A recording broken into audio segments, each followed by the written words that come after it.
Post metric શિષ્યવૃત્તિ વિવાદ, રાજકોટમાં એનો વિરોધ। પોસ્ટ મેટ્રિક શિષ્યવૃત્તિ માટે એનઆઈસી એક્રેડિટેશન ફરજિયાત બનાવતા નવા નિયમ સામે ગુજરાત પ્રદેશ એનએસયુઆઈ દ્વારા રાજકોટમાં બહુમાળી ભવન કચેરી ખાતે આવેલી સમાજ કલ્યાણ કચેરી ખાતે વિરોધ પ્રદર્શન કરવામાં આવ્યું હતું। એના પ્રમુખ નરેન્દ્ર સોલંકીના નેતૃત્વ હેઠળ વિદ્યાર્થી સંગઠને આ નિર્ણયને તુગલકી ગણાવ્યો છે। એનો આક્ષેપ છે કે સરકાર એસસી અને સેન્ટ વિદ્યાર્થીઓને શિક્ષણથી વંચિત રાખવા માંગે છે।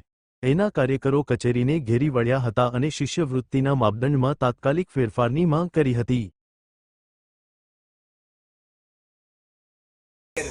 તો એ પરિપત્ર અમારી રજૂઆત નથી, અમારી માંગ છે કે અત્યારે પરિપત્ર શું લેવા તમે હેરાન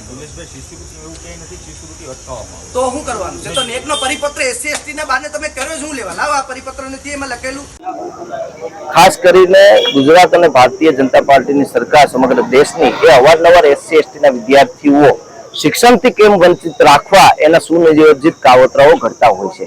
ત્યારે ફરી એક કાવતરું ઘડવામાં આવ્યું છે કે જે કોલેજો અથવા તો યુનિવર્સિટી પાસે નેક હશે તે જ કોલેજ યુનિવર્સિટીઓને સ્કોલરશિપ આપવામાં આવશે પોસ્ટ મેટ્રિકની, એવો સ્પષ્ટ એક પરિપત્ર કર્યો છે। ત્યારે જ્યાં શિક્ષક સંસ્થાઓ છે, જે સેલ્ફ ફાઇનાન્સ કોલેજો છે, એમાં 80-90% કોલેજો એવી છે કે એની પાસે નેક નથી, તો એના વિદ્યાર્થીઓ છે એ વિદ્યાર્થીઓ સ્કોલરશિપથી વંચિત કઈ રીતના રાખી શકાય? અને તમને એટલું જ બધું હોય તો નેક વગરની જે કોલેજો છે એની પરમિશન રદ કરો ને। શું કરવા તમે રદ નથી કરતા? પરમિશન જ નહીં હોય તો વિદ્યાર્થી એડમિશન લેવા ક્યાંથી જવાના છે ત્યાં? બરોબર છે। એટલે જે આ પરિપત્ર છે રદ કરવામાં આવે તાત્કાલિક, એવી જ અમારી માંગ છે। નહીં કરવામાં આવે તો આવનારા દિવસોમાં સમગ્ર ગુજરાતમાં આનું આંદોલન થશે જિલ્લામાં।